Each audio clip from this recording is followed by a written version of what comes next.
Hello everyone, সবাই কেমন আছেন? আশা করি সবাই ভালোই আছেন। তো হঠাৎ করে মোগলাই পরোটা খেতে ইচ্ছে করলো। তো ঠান্ডার মধ্যে বের হতে ভালো লাগছিল না, তো ভাবলাম বাড়িতে যা কিছু আছে তাই দিয়ে খুব সহজে একটু মডিফাই করে মোগলাই পরোটা করে নেওয়া যাক। তো দেখি যে 1 কাপের মতো আটা ছিল, বা 1 কাপেরও কিছুটা কম ছিল আটা। তো এখানে 1 কাপ বা 1 কাপের কিছু কম আটা নিয়েছি। তারপর সামান্য লবণ, সামান্য একটু চিনি দিয়েছিলাম, হালকা, খুবই সামান্য। তারপর একটু তেল দিয়ে এরকমভাবে শুকনো উপকরণগুলো মেখে আমি দলা দলা করে নিয়েছি। তো আপনারা চাইলে এখানে কিন্তু কর্নফ্লাওয়ারটা ইউজ করতে পারেন।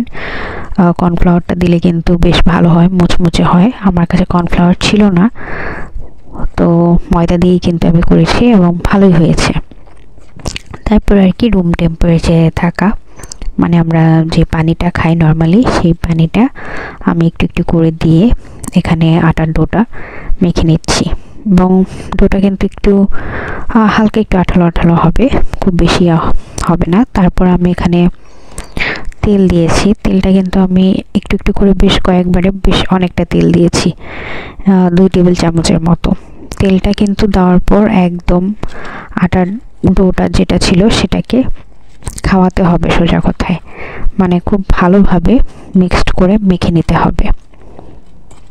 তো দেখুন আমি কিন্তু খুব ভালোভাবে তেলটা দিয়ে মিক্সড করে নিচ্ছি।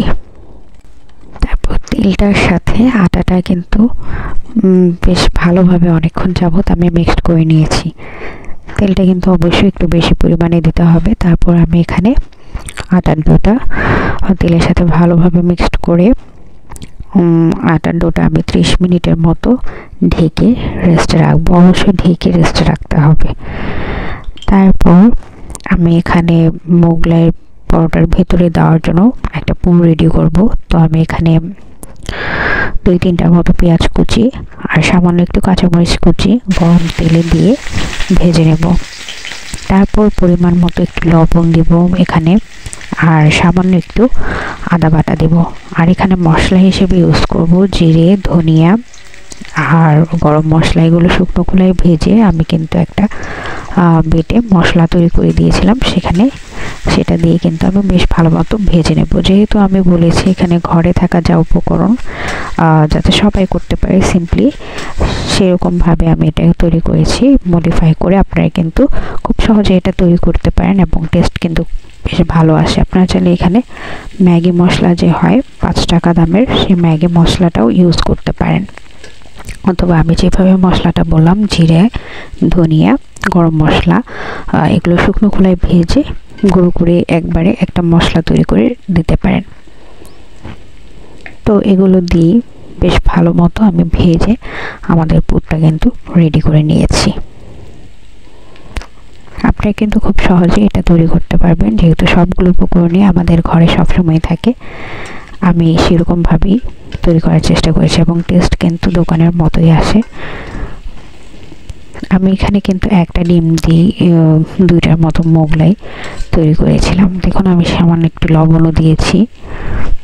অর্থাৎ এখানে পেঁয়াজ, কাঁচামরিচ, আদা বাটা, লবণ আর মশলা হিসেবে জিরে, ধনে আর গরম মশলা শুকনো খোলায় ভেজে গুঁড়ো করে মশলাটা তৈরি করেছি। তারপর আমাদের যে ডোটা ছিল 30 মিনিট রেস্টে দিয়েছিলাম, সেই ডোটা কিন্তু আমাদের রেডি হয়ে গেছে। তারপর আমি বেশ ভালোভাবে পাতলা করে ডোটা বেলে নিয়েছি।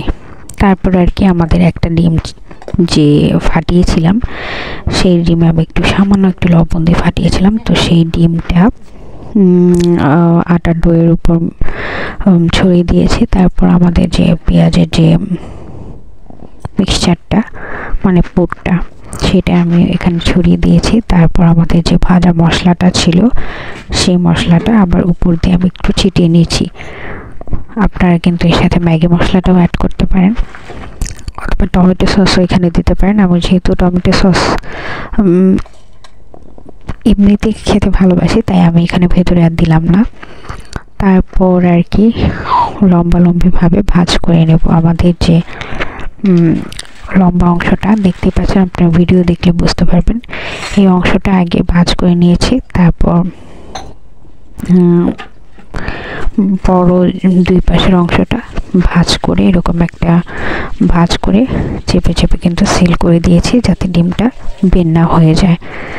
তো আমার একটা ডিম দিয়ে 2টার মতো মোগলাই হয়েছিল, পরোটা হয়েছিল। আমি কিন্তু এখানে 1 কাপেরও খুবই কম, 1 কাপ থেকেও একটু কম আটা দিয়ে এরকম 2টা মোগলাই তৈরি করেছি। তারপর মোগলাই তৈরি করার পর আমি এখানে কিন্তু আরেকটু ডিম উপর দিয়েও ব্রাশ করে দিয়েছিলাম যাতে কালারটা সুন্দর আসে, মুচমুচে হয় খেতে।